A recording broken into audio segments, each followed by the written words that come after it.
18 పురాణాలలో భాగవతాన్ని సాత్విక పురాణంగా పేర్కొంటారు. ఎందుకని? మరి రాజస తామస పురాణాలు అంటే ఏమిటి? విష్ణుమూర్తి యొక్క అవతారాల్లో అంశావతారం అయినటువంటి వేదవ్యాస భగవానుడు అష్టాదశ మహాపురాణాలు రచించారు.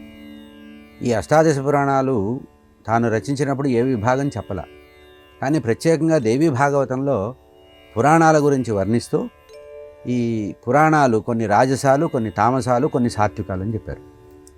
అక్కడ వేరే అభిప్రాయం ఆయనకి ఏం లేదు. ఎందుకు ఈ మాట చెప్తున్నానంటే, చాలామంది లోకంలో తామస పురాణాలను కొన్నిటిని నిరసిస్తున్నారు. కానీ వారి ఉద్దేశం అది కాదు. అంటే తామసులైనటువంటి వ్యక్తుల్ని పరమాత్మ ఎట్లా అనుగ్రహించారు అని చెప్పడానికి మాత్రమే తామసాలు చెప్పారు.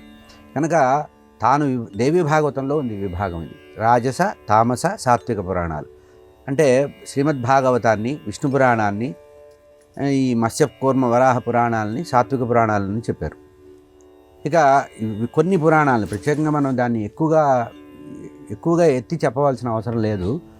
అంటే రాజస లక్షణాలు కలిగినటువంటి వర్ణన ఎక్కడైతే ఉందో వాటిని రాజస పురాణాలు అన్నారు.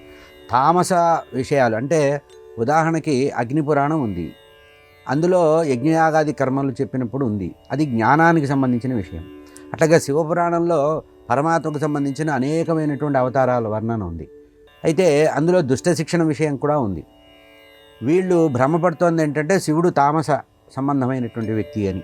అంటే మామూలుగా ఏమనుకుంటారు, సత్వగుణానికి విష్ణుమూర్తి, రజోగుణానికి బ్రహ్మ, తమో గుణానికి శంకరుడు అనేటువంటి భావన లోకంలో వ్యాప్తం అవ్వడం వల్ల ఈ పురాణాలని రాజస, తామస, సాత్విక పురాణాలుగా విభజించారే కానీ యథార్థంగా అది పురాణ వాంగ్మయానికి పూర్తిగా అన్వయమయ్యే విషయం కాదు. మనం ఏదో క్లాసిఫికేషన్ చెప్పేటప్పుడు ఇది ముందు, ఇది మధ్య, ఇది చివరి చెప్పినట్టుగా చెప్పారే కానీ ఆ భావంతో ఆ గ్రంథాలని చదవకూడదు అనేది వ్యాఖ్యాతల యొక్క ఉద్దేశం. అంటే తామస పురాణం అని చెప్పేటప్పటికి దాన్ని మనం చదవం కదా. ఉదాహరణకి మనకి దుర్గాదేవి గురించి చెప్పబడింది, మహిషాసురుని సంహరించింది, రక్తబీజుడిని సంహరించిన కథలు ఉన్నాయి కదా. బ్రహ్మాండ పురాణంలో కానీ, మార్కండేయ పురాణం కానీ, ఇతర పురాణాలు చూస్తే అందులో మహిషాసురుని సంహరించిన అమ్మవారి యొక్క రూపం చెప్పినప్పుడు కొంచెం బీభత్స ప్రధానంగా చెప్పినటువంటి విషయాలు, కథలు ఉన్నాయి. అటువంటి వాటిని అడ్డం పెట్టుకొని తామస పురాణాలు అనకూడదు. కానీ అది అంటే ఆలోచించేటప్పుడు, అధ్యయనం చేసేటప్పుడు ఉన్న భావమే కానీ తామస పురాణాలు అనేటువంటి ప్రత్యేకమైనటువంటి మాట లోకంలో ప్రచారం చెయ్యొద్దు అనేది వ్యాఖ్యాతల యొక్క ఉద్దేశం.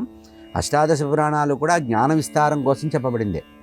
ఒక పురాణాన్ని మనం తామస పురాణం అన్న తర్వాత అది జ్ఞానం ఎట్లా అవుతుంది అంటే, అందులో తమోగుణ ప్రధానమైనటువంటి రాక్షసుల్ని సంహరించినటువంటి ఆ జగన్మాత కానీ, శంకరుడు కానీ వారి యొక్క వర్ణన, లీలా వైభవం చెప్పారు కనుక అక్కడ ఆ గుణప్రధానంగా చెప్పిన కారణంగా ఆ గుణాన్ని వర్ణించే పురాణంగా చెప్పారు కనుక గుణవర్ణన విషయంలోనే వాటిని రాజస, తామస, సత్వగుణాలుగా అనాలి. కానీ అసలు భగవంతుడే శుద్ధ సత్వస్వరూపుడు అన్నారు.